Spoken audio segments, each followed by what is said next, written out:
Good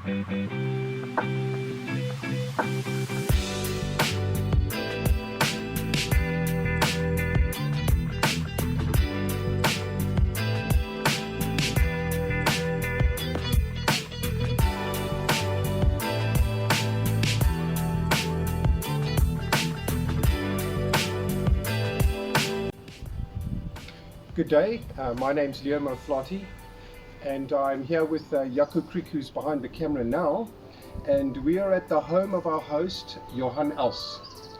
Thank you for having us here, Johan. It's always a pleasure, my privilege and pleasure. It is the 20th of October 2024, and we're using this opportunity to visit Johan's bonsai garden here at his house in Pretoria and to ask him a couple of questions. So should we jump straight into it, Johan? Perfect. Johan, how long have you been doing bonsai, and tell us a little bit about how you got started, and tell us a bit about your bonsai journey up until now. Well, that's going to be a long story, but I'll try and cut it short. I started actually while I was still in school. We looked at Karate Kid. So one of my favorite names that I make is Mr. Miyagi on some of my social media and stuff. So that got me triggered. My mom bought me a book from Doug Hall, growing bonsai in South Africa.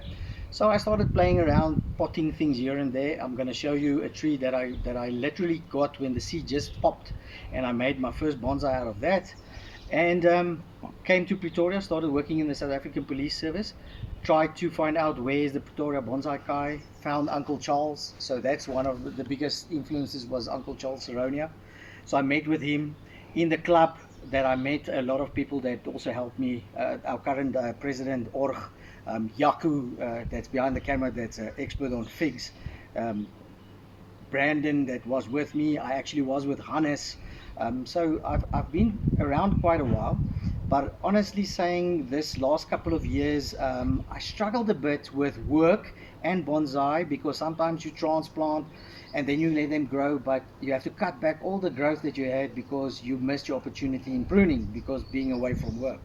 So that was frustrating, and I'm trying to arrange that I can be more homebound and give more necessary attention to my trees. So what year did you join the Pretoria Bonsai Kai? 1994. Oh. But during that I worked shifts, so I made like 2-3 club visits in a year, but it was the start, and I'm happy. It's been a journey, and I'm still here, still going strong. Besides some of the names that you mentioned, particularly members of the Pretoria Bonsai Kai, are there any other individuals you'd like to mention that influenced your passion, and in what way did they influence you? Awesome. Recently, one of our club meetings, I actually didn't know Richard Wright by then, and I actually pulled him up to the stage while I was giving a dem. Got to meet him, an exceptional guy. He is pushing the boundary on what he does and how he does it, especially on, we kind of tend to do more indigenous stuff. He goes for the classic bonsai, the maples, the junipers, the pines, where we kind of lack that information. So he's got brilliant information with regards to that. Scott Braden from KZN with regards to his baobabs. Johan Russ, unfortunately, that passed away. He was also a person of interest. So yes, there was actually a lot of people within the club that Louis Nell, I think John Lynch, I was privy to have met a lot of them in my time. Martin Creer, who we don't always see at the club, he's also got a very good artistic eye and hand to it. So I'm hoping I'm not leaving anybody out, but yeah, that's the names that pop into my mind now. What regrets and lessons and mistakes have you made along the way of your bonsai career? The easy one. Should have started earlier. Yeah. I should have made peace that you are going to lose some of your trees. That's an inevitability. You'll have two that's perfectly, it's the same species. One guys, the others doesn't, and you don't always know what. Sinking a borehole, especially in this heat wave, so that you can make sure you can water your plants and try and keep the garden as alive as well. So and yes, being with your trees, doing the cutbacks, doing the pruning, giving the attention you need to. And something I'm a little bit lacking in that I should really give attention to is my feeding program. My fertilization is not up to standard as it's supposed to be, but I can work on that. Yeah, well, your trees look very healthy, Johan. Thank you We're so going to have much. a look at them now. How is the hobby of bonsai? So just bonsai generally, particularly in South Africa. How have you observed this sort of bonsai community or bonsai as a whole in South Africa? How has it changed since you've started? Sure. Um, I hope I'm not going to step on too many people's toes, but we had a lot of experts in a lot of fields. Um, we are lucky in Pretoria that and I don't know why the rest of the country's got a big problem with that we love doing indigenous things and pushing the boundaries with indigenous. There's a big resurgence with regards to people wanting to do classical bonsai, the junipers and all of that. So yes, there we probably will lag a little bit behind, but we do have experts that we can contact so that we can force that. But it's as if, according to me, please understand, it's according to me that people are trying to uh, take trees and not willing to work on them themselves. They want other people to do certain things for them. Where I think we should have more workshops where you work on your own trees, you take it home, you know what to do and how to do things with it, and where you're going to end up with it. So I think people are a little bit afraid these days to cut their own trees and work on them. That's just my observation. Maybe being at a little bit too little club meetings, I've got it wrong, but that's what I saw. Thank you. You have a collection of many indigenous trees, and please tell us about how that progressed. And what are your favorite species to work with, both indigenous and exotic, and why?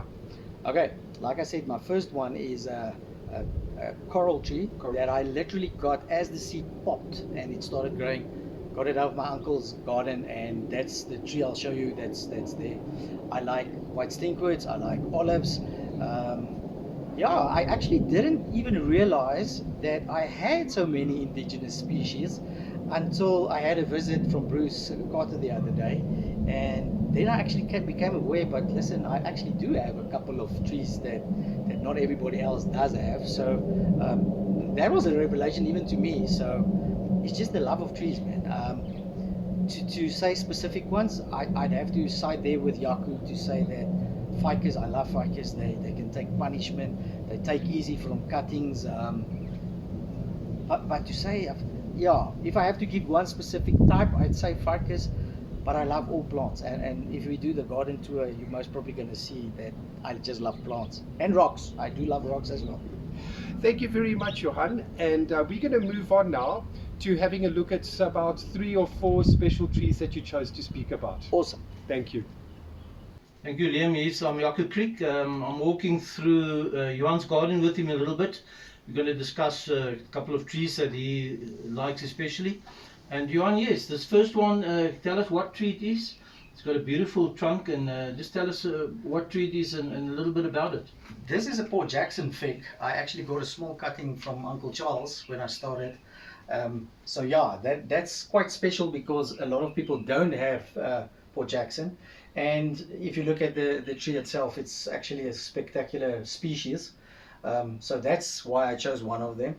The other one we had in the shot when we had our interview with Liam. That was my first Doug olive, so that was why it was special to me. And how old is this, Johan? This is about nearly 30 years old. So yeah, it's been a while since I started as a cutting. So it does become nice and big. And is it quite easy to train? Very easy to train. It's very flexible. Had a little scare 2-3 years back when I transplanted it, but it recovered beautifully. Beautiful tree. Thank you very much. Thank you. So here we are at your next tree, Johan. Yes, beautiful tree. Tell us firstly what it is and about the tree, the age and that. Well, it's a spec boom that I was privileged enough when we went for a dig in Polokwane that I went with all. And in the field, believe it or not, I found this beautiful tree, and I dug it, and I came home and I planted it, and it grew for a while. And one day it actually had me worried, and I was afraid I was going to lose the tree. And when I opened it up, there was a worm inside, and it ate basically, this would have been straight. It ate everything away. But look how amazing the tree is and how it calloused over. And if Liam is going to take a pic later on, you'll see even up here, that worm went to town on this tree. But it just gives the character and the resilience of these trees. And yes, there's a little bit of work to be done, so that I have to wire it down the top a little bit. But I'm going to do all of that and get them into shape. And I think it's a spectacular species as well. And we are privileged if you can get something like this in the field. And it's yeah, it's very special to me. And for some reason we don't often use that in South Africa. We think it's too common. Do you think? Because not many people use it, yet it makes a beautiful tree. If you look at the people doing overseas and that they use this, and I was privileged enough to show Liam a pic of a person doing a circle boss. I mean, we've got these things. Why aren't we using it and making it spectacular? We're allowing people overseas to do it while it's a common plant here with us, and it's adapted to our conditions. So definitely worth investing in. Yes, and I can see why it's one of your favorites. It's a beautiful tree. Thank you so much. So Johan, yes, you mentioned in your interview your oldest tree, and this is it. This is the one you grew from the seed. This is the oldest seed grown one. Some of these others that I was lucky enough to go and dig, I think will be older, but this one's got the sentimental value, as is the reason for me doing bonsai. I dug it as the little seed sprouted, planted it in a pot. It's nearly 30 years old already. So doesn't actually look that nice, and with the heat you'll see its leaves curl upwards, but it's very healthy. It's growing like a Boeing, and I love it to bits. And have you ever had flowers on it?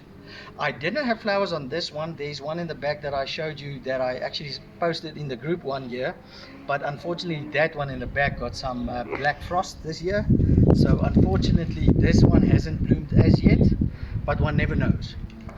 Yes, beautiful tree, and I can see why you have sentimental value about it. Thank you so much.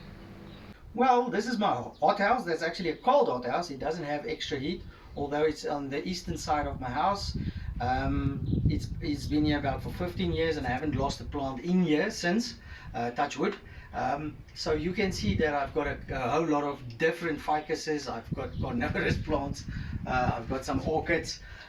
So yes, most of these I tend to leave in here for the year, or sometimes I'll move them out if I think they need more sunlight, swap them with something that I transplanted and want to keep a little bit safe. That I'll do in here as well. I do a lot of my cuttings that I do, I come protect them below in here.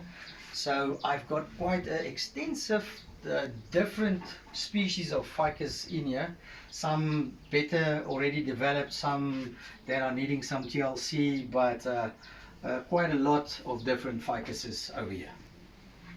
Welcome to the back part of my garden, which is the house of most of my bonsai. Front part's a little bit more garden and a little bit of bonsai.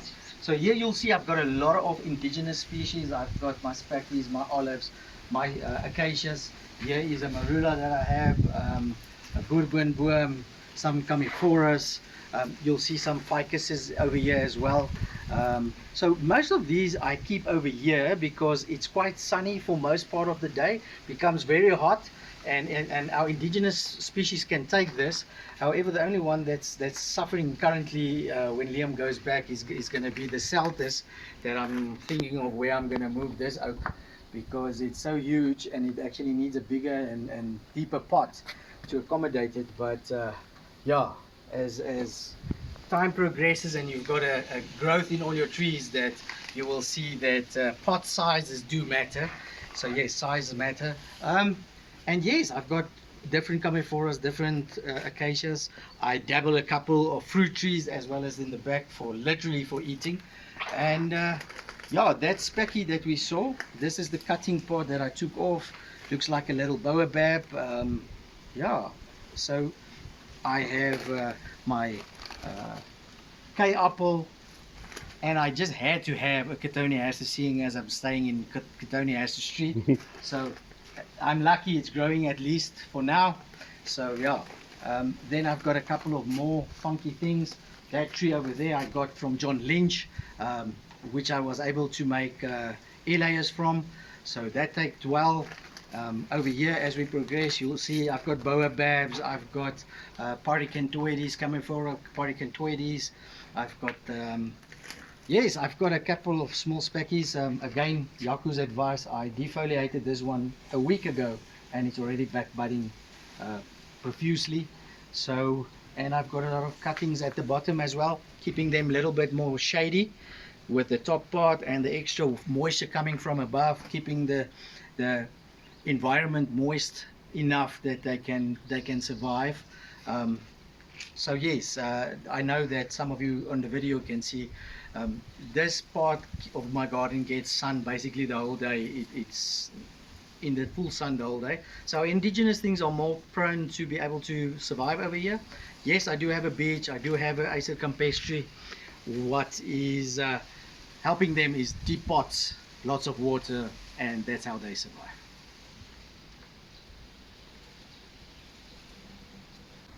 So yes, in conclusion, Johan, thank you very much for hosting us today.